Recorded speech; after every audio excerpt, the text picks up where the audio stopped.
wabarakatuh.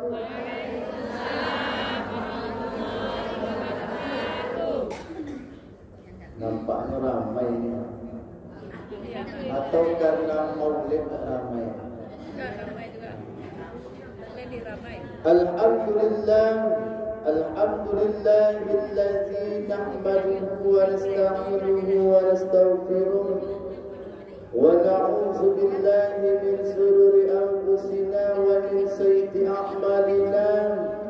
Man yahdihillahu fala mudilla lahu wa man yudlil fala hadiya lahu. Asyhadu an la ilaha illallah wa asyhadu anna Muhammadan 'abduhu wa rasuluhu la nabiyya ba'da.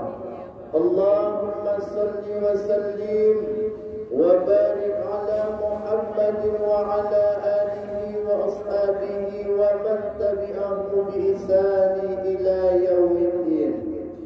Rabbi shrah li sadri wa yassir li amri wahlul 'uqdatam min lisani yafqahu qawli. Summa qala Allah ta'ala fi kitabihil karim, a'udzu billahi minasy syaithanir rajim. Bismillahirrahmanirrahim. Laqad kana lakum fi Rasulillahi uswatun hasanah liman kana yarjullaha wal yawmal akhir wa dzakarallaha katsiran. Shadaqallahul azim. Ibu-ibu jemaah tausiah yang dirahmati Allah Subhanahu wa taala, senantiasa kita ucapkan kalimat alhamdulillah. Rasa syukur kita kehadirat Allah Subhanahu wa taala dengan nikmat Allah yang dicurahkan di dalam kehidupan kita. Semoga dengan nikmat itu kita bisa memanfaatkan nikmat Allah hanya untuk berubudiyah kepada Allah Subhanahu wa taala. Semoga kita semua yang hadir hari ini menjadi orang-orang yang abadan syakura, yaitu orang yang senantiasa mensyukuri nikmat Allah. Amin amin ya rabbal alamin. Kemudian selawat dan salam kita kirimkan kepada baginda Rasulullah sallallahu alaihi wasallam dengan mengucapkan wasilah Allahumma salli ala Muhammad wa ala ali Muhammad.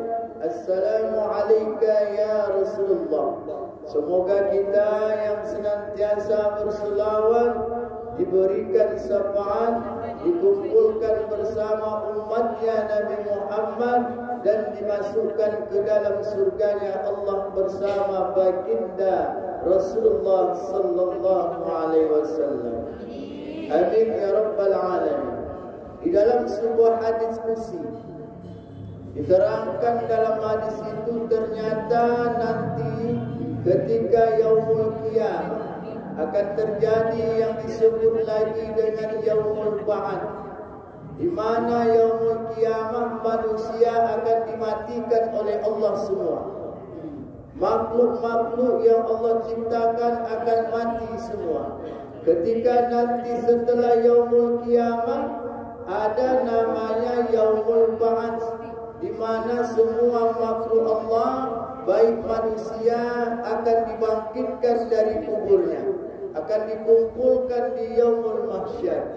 Di dalam sebuah hadis qudsi ternyata manusia nanti akan dikelompokkan menjadi 12 kelompok. Di antara kelompok itu ada dilihat oleh Rasulullah. Kelompok yang mana dilihat oleh Rasulullah tangan tak ada, kaki tak ada. Kalau berjalan tak ubah seperti ulet bulu. Lai tahu ulet bulu. Kalau nempel ke kaki gatal je. Kalau tak pegang gatal, merah tangan sampai bangkak pun bisa. Ditanya Rasul kepada Jibril, wahai Jibril, aku melihat ada kelompok manusia dibangkitkan dari kuburnya, dia berjalan kaki tak ada, tangan tak ada. berjalannya tak ubah seperti ulat bulu. Ditanya oleh Rasul kepada Jibril, apa jawab Jibril? Ya Rasulullah, itulah sekelompok manusia yang kau lihat itu selama hidupnya dia suka mengganggu tetangganya, alias SMS. Susah melihat orang senang, senang melihat orang susah. Tetangga beli kulkas baru, inyo yang mencaliak kedinginan. Tetangga pulang balik TV baru, yang mencaliak naik tensinya. Tetangga baru beli motor baru, yang mencaliak panjang kepalanya. Ditanya, mak kenapa pusing kepalamu? Tak tahu pak, pergi berobat. Dicek ke dokter, ternyata tak ada gejala-gejala sakit kepala. Dikasih resep, besok lewat motor baru di depan rumah awak tu. Pening lagi palanya, dibawa ke dokter yang berbeda. Tak ada juga gejala sakit kepala. Besok lewat lagi motor baru depan rumah, pening ke palanya lagi. Dibawa dengan dokter yang berbeda. Sama, jawabannya tak ada gejala sakit kepala. Ditanya oleh suami, kau ni sakit kepala tu apa pasal? Dijawab oleh istrinya, tengoklah bang, kita tiap pagi panasin sayur, orang tiap pagi panasin Honda, motor, mobil. Ibu-ibu kalau ada modeko, tinggal. Jangan kita iri dengan rezeki orang. Jangan kita sibuk ngurus orang, urus saja diri awak surang. Kadang-kadang kita kok sibuk mengurus dosa orang. Tiba-tiba lewat orang yang tak pernah ke masjid, tiba-tiba ke masjid didosakan juga. Tumben kau ke masjid, tak pernah kau ke masjid. Baru kali ini kulihat kau ke masjid. Syukur-syukur orang mau ke masjid. Ini dibilang pula tumben kau ke masjid. Angin apa yang kau kena ni? Ini tak ubah seperti ulat bulu. Kalau ada orang yang hidup suka mengusik hidup orang, suka mengusik harta orang, suka menghitung-hitung rezeki orang, apalagi menjengkal rezeki orang, maka dia tak ubah seperti ulat bulu. Lai tahu ulat bulu itu apa hobinya? Hobinya menggata. Jadi lengket ke tangan gatal, garuk kerajaan. Ibu-ibu yang dirahmati Allah. Kemudian dilihat oleh Rasulullah, ada sekelompok manusia dibangkitkan dari kuburnya, badan manusia, kepalanya kepala hewan. Ditanya Rasul kepada Jibril, wahai Jibril, ini manusia apa Jibril?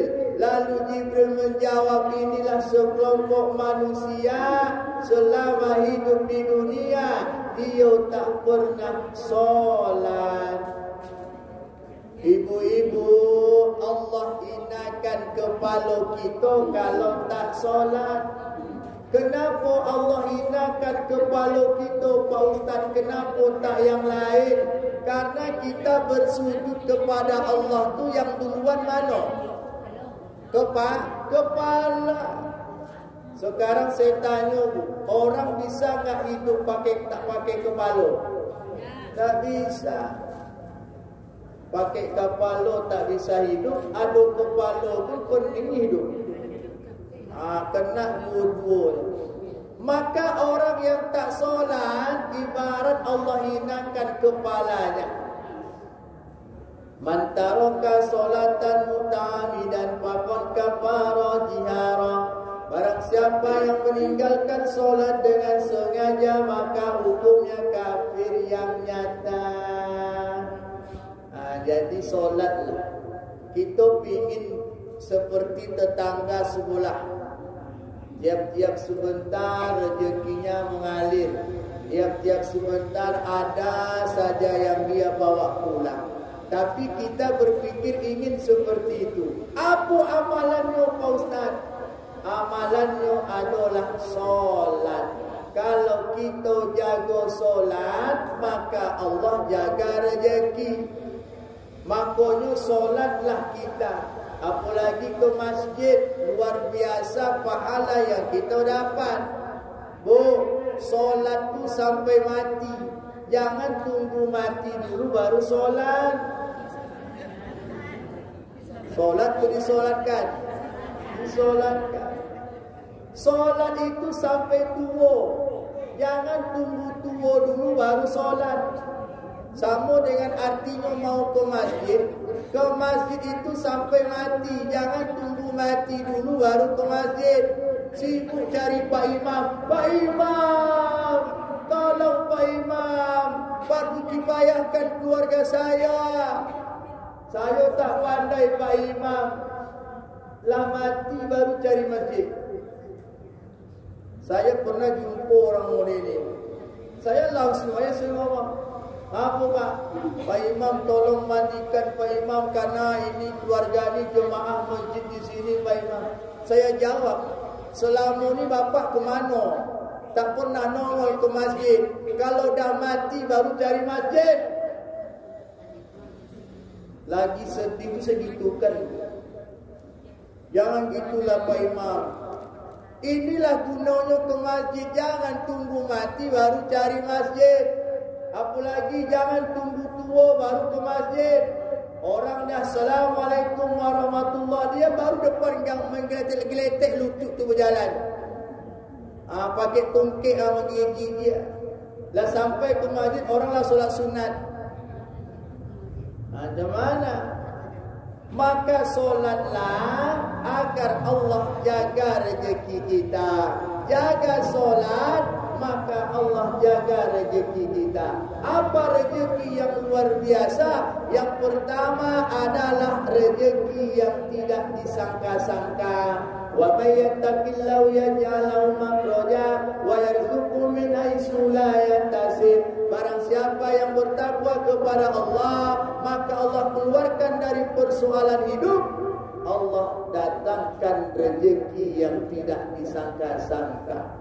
Mungkin ibu pernah mengalami tengah malam lapar perut, tengok beras habis, nasi tak ada, apa yang dimakan tak ada. Tiba-tiba ada orang ketuk pintu tengah malam. Assalamualaikum. Waalaikumsalam. Ternyata tetangga sebelah baru sampai ke Dumai dari Sumbar. Alhamdulillah saya baru sampai Bu. Ini ada sedikit oleh-oleh dari Sumbar. Ini beras ada 2 kilo. Ini ada kerupuk Sanjay Bu. Ini kerupuk 88 bawa lah. Ini oleh-oleh dari Sumbar. Coba Bu, ketika kita menerima tu apa yang kita rasakan? Luar biasa senangnya. Kenapa? Udah rumah beras tak ada, apa yang dimakan di rumah tak ada. Mau keluar dah tengah malam, datang tetangga ngantar makanan. Inilah disebut dengan rezeki yang tidak disangka-sangka. Kalau masalah ke Sumbar, orang awak ke luar biasa mana? Kenapa luar biasa mana? Mohon maaf. Pai ke Dumai menuju ke Sumbar yang dibawa cuman roti kaleng cik. Beku pulang ke Sumbar dari ke Dumai dibawa baris 10 kilo, pisang setandan. Banyak ke dibawa. Luar biasa orang awak di Dumai kalau pulang. Dan dibawa roti sekaleng. Itu pula lokak dibuka di oto untuk makan. Bekuk dari Sumbar ke Dumai banyak di bawahnya, penuh oto tu. Luar biasa. Itu.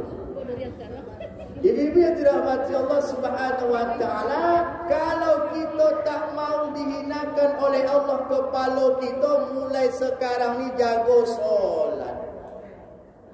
Kemudian dilihat oleh Rasulullah sekelompok manusia, perutnya besar, kepala besar, kaki kecil, badan kecil. Ditanya Rasul kepada Jibril, wahai Jibril, ini kelompok manusia apa Jibril? Lalu Jibril menjawab, inilah sekelompok manusia selama hidup di dunia dia suka menghalalkan yang haram, makan goreng limo bayi cie. Duduk-duduk di kadai gorengan bercerita panjang, goreng tak suruh pulau, habis tak cerita, habislah. Ditanya oleh orang punya goreng, para tadi ibu makan kalau tak salah 5 padahal lah masuk 10. Ini disebut dengan haram. Walaupun yang dimakan halal, caranya sudah berbentuk haram. Apa lagi yang haram? Chip domino. Bu, lain kali, bu sekali-kali pantau suami gitu di HP tu. Lain nak permainan hype domino tu. Itu marah kini main tu. Baik dimanapun, mau di kedai, mau di rumah, mau di tempat kedai kopi, mau di kantor, hobi orang main ini. Langsung habis baterai.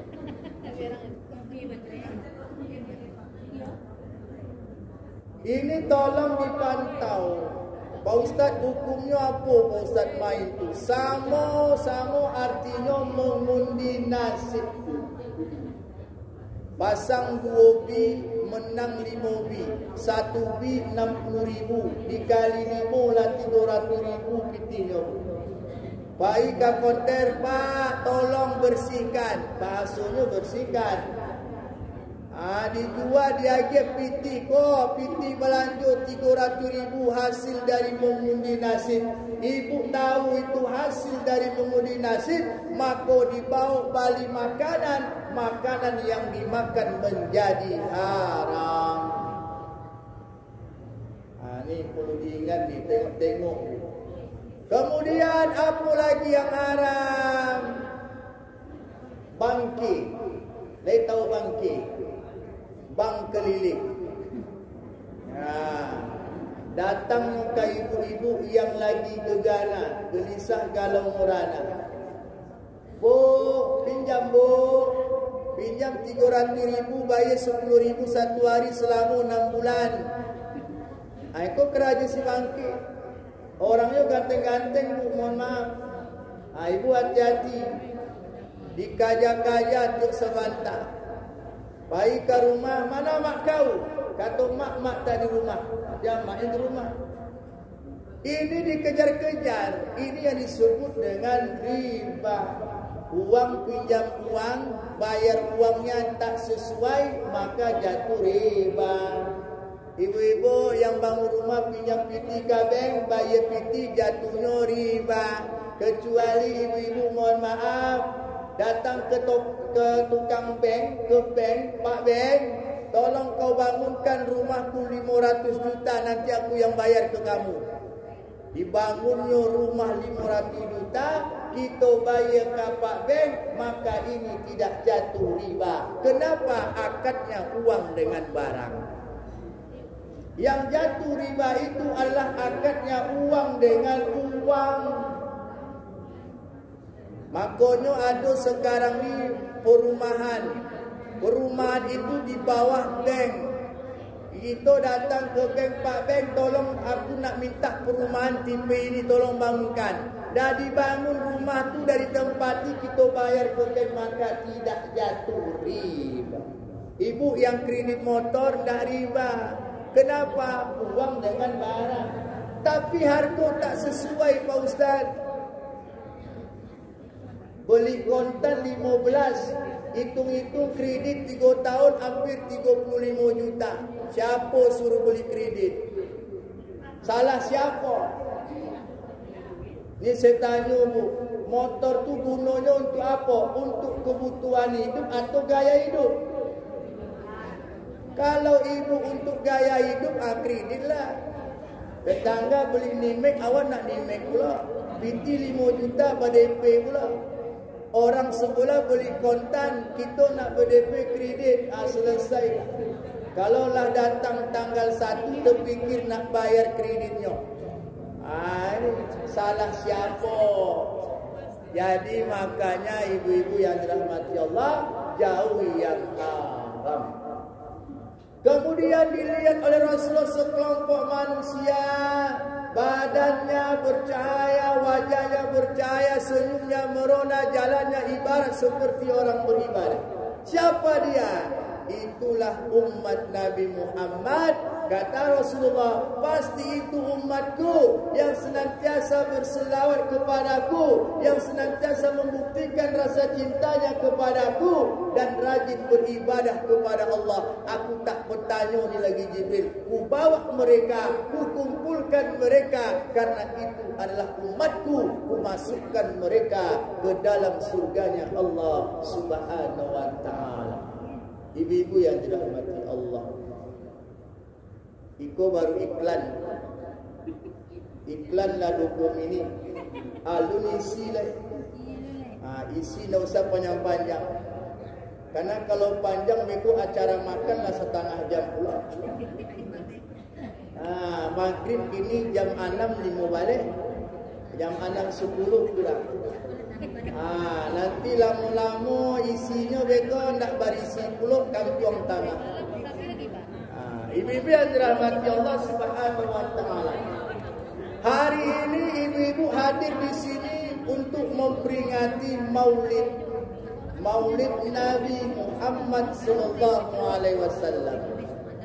Peringatan Maulid ini salah satu bukti kecintaan kita kepada Rasulullah.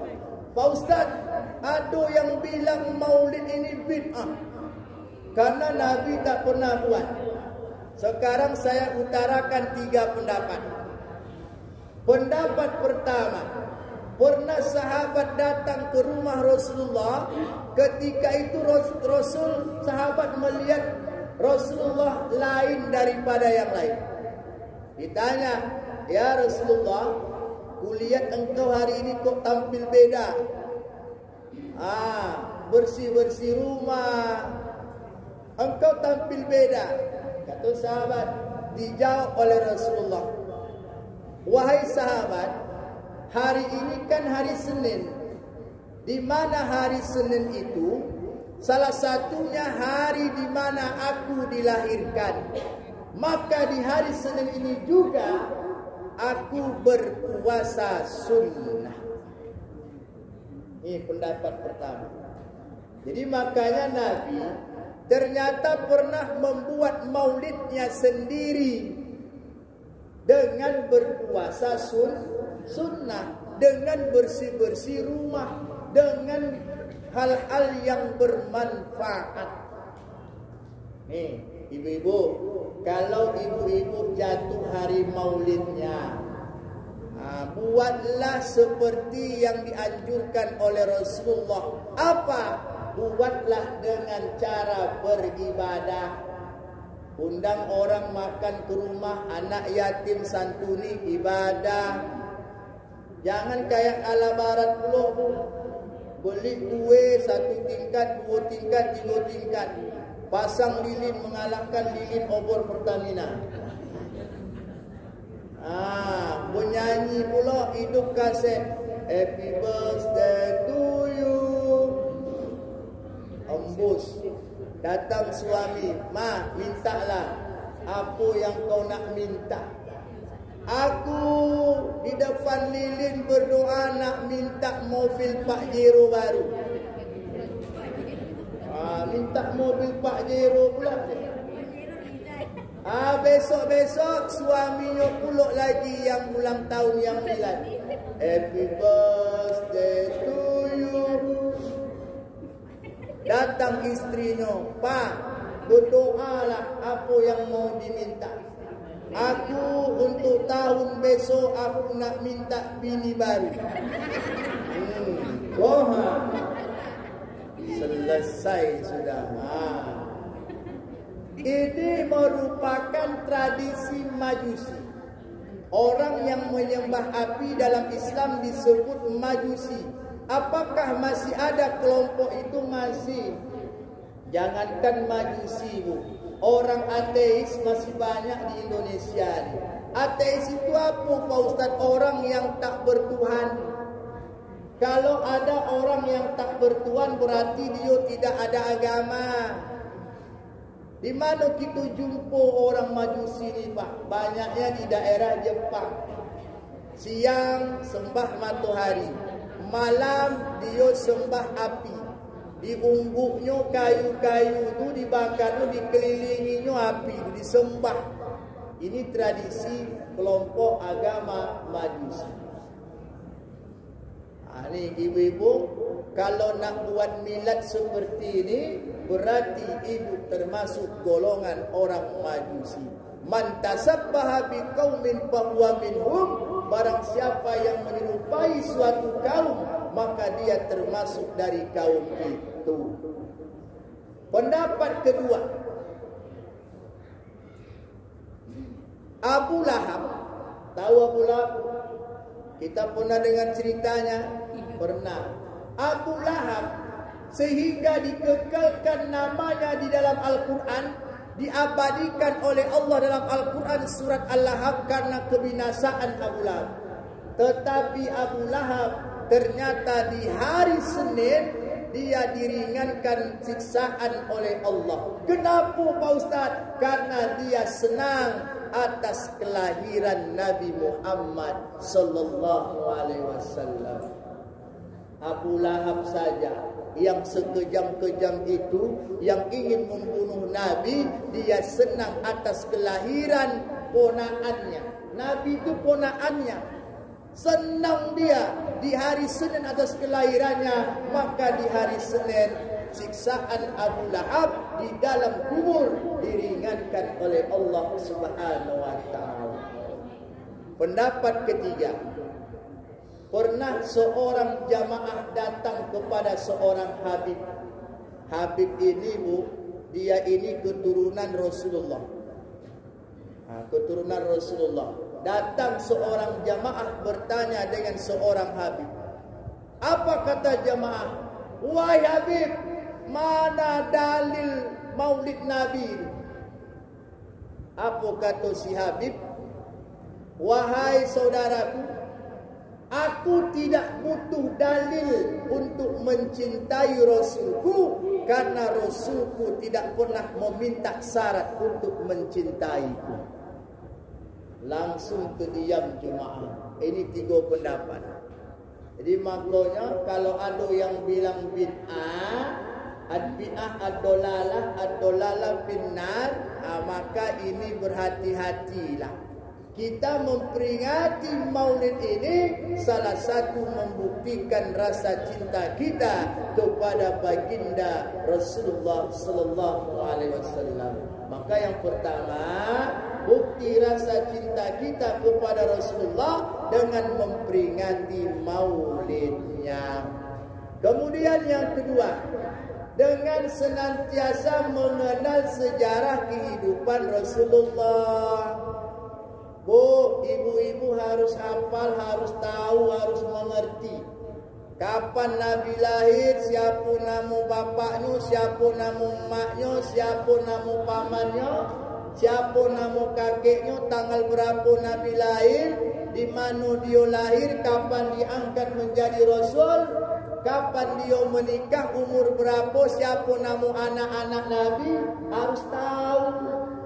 Paling tidak nama sejarah Nabi saja. Di mana Nabi Muhammad lahir, siapa nama maknya, siapa nama bapaknya. Ini harus tahu.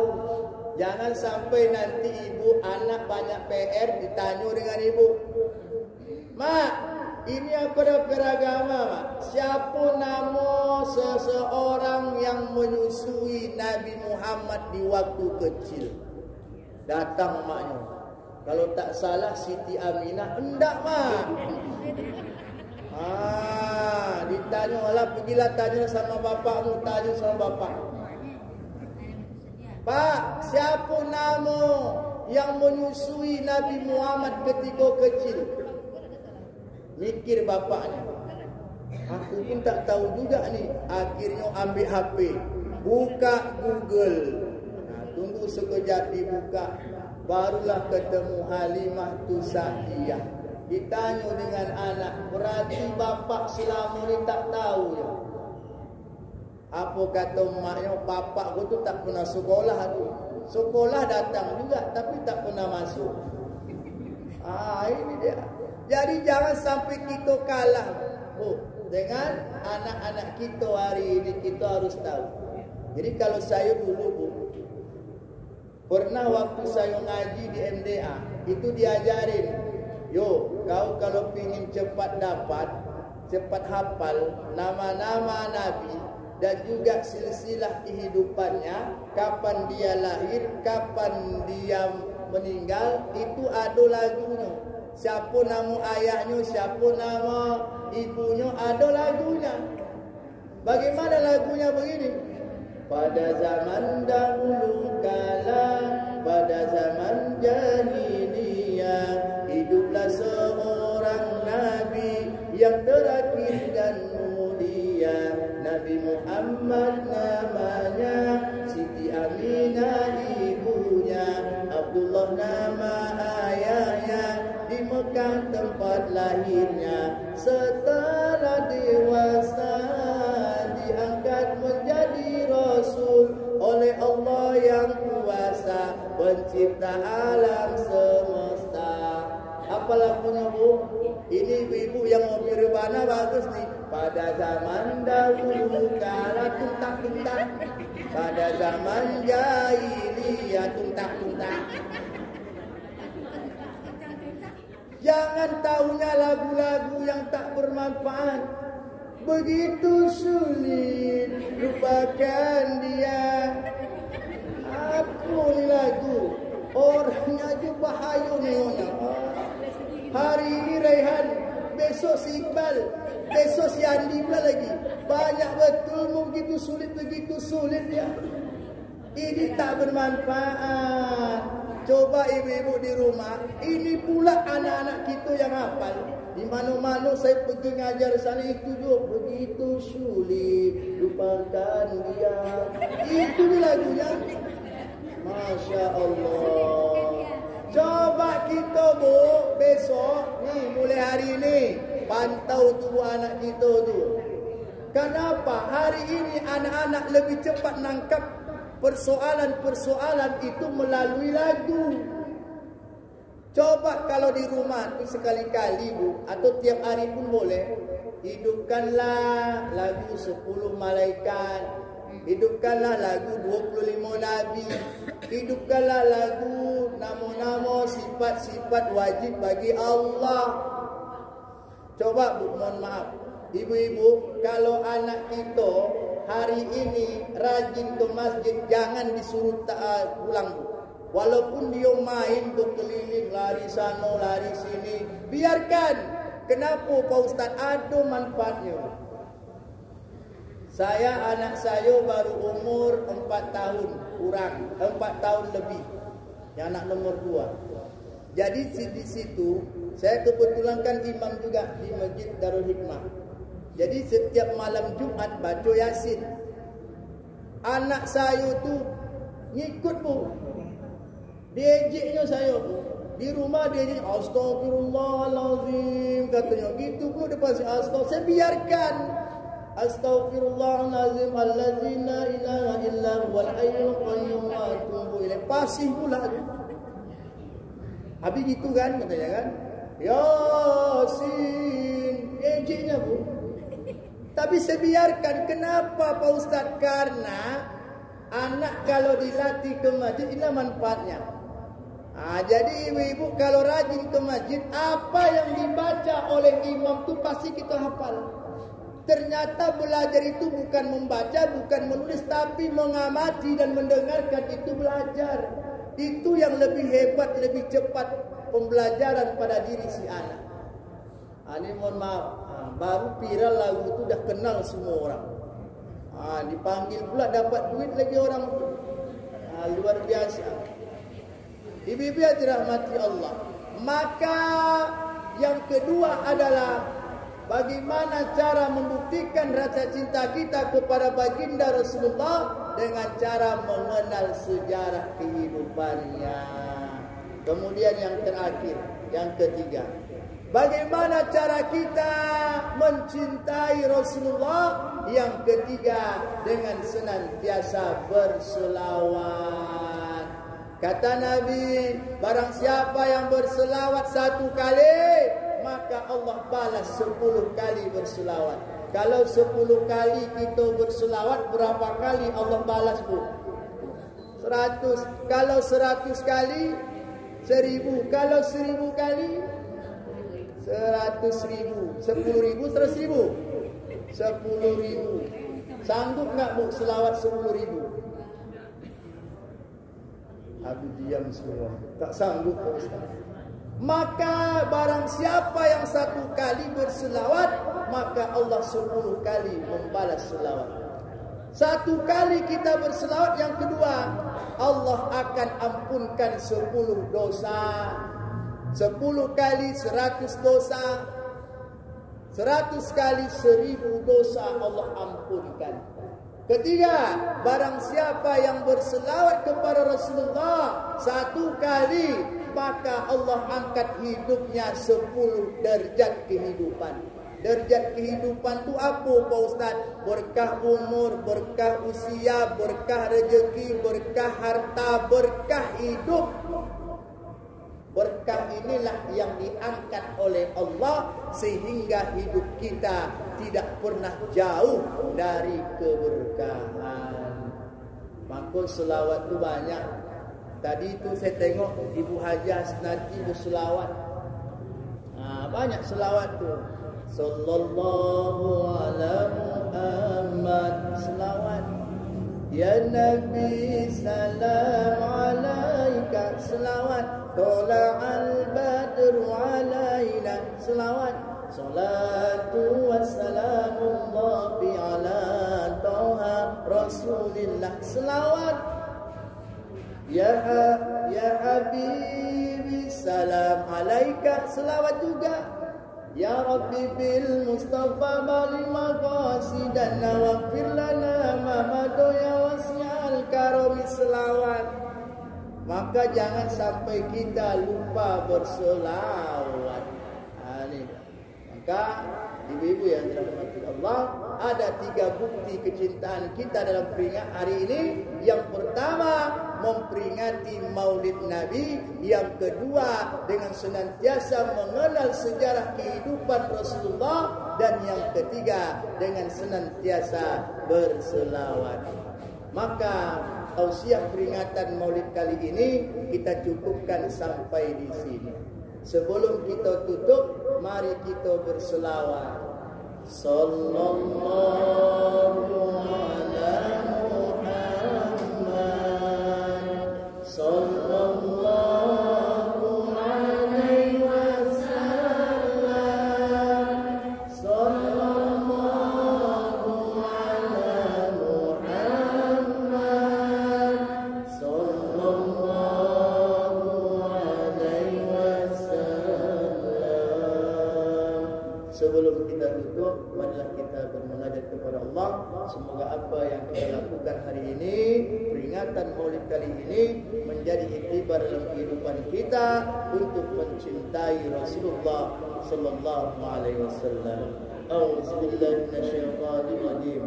Bismillahirrahmanirrahim. Alhamdulillahi rabbil alamin. Hamdan syakirin, hamdan na'imin, hamdan yuwaffi ni'amahu wa yukafi mazida. Allahumma ta'lamu sirrana wa alaniyatina wa hajatina faqbal maghfiratina. Allahumma musarriful qulub sarrif qulubana ala ta'atik. Allahumma a'inna ala zikrika wa syukrika wa husni ibadatik. Allahumma inna na'udzubika min jahdil bala wa darakis syaqa wa su'il qada wa samatatil a'da ya rabbal alamin.